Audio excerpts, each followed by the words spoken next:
নবী সাল্লাল্লাহু আলাইহি ওয়াসাল্লাম বলেছেন, একজন নারী যদি 4টা কাজ করতে পারেন, জান্নাতের যে কোনো দরজা দিয়ে ইচ্ছা প্রবেশ করতে পারবেন।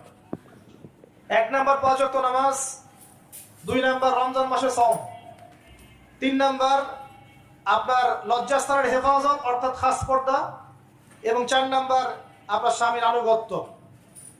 ফেমিনিস্ট আকীদার মেয়ে হলে আনুগত্যকে দাসত্ব মনে করে, স্বামীর আনুগত্যকে তারা দাসত্ব মনে করে। স্বামী কে? স্বামীর সম্মান বোঝেন আপনি?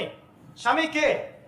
যার ব্যাপারে নবী সাল্লাল্লাহু আলাইহি ওয়াসাল্লাম বলেছেন, আমি যদি আল্লাহ ছাড়া অন্য কাউকে সিজদা করতে বলতাম, তাহলে মেয়েদেরকে বলতাম তারা যেন স্বামীদেরকে সিজদা করে। আপনাকে আমি কিভাবে বুঝাবো স্বামী কে, স্বামীর মর্যাদা কোথায়? এগুলো কি ইসলাম মেয়েদেরকে ডমিনেট করছে এগুলো দিয়ে? কেন? এই স্বামী আপনার জন্য সারাটা জীবন ক্ষয় করে ফেলে। একটা চোর পর্যন্ত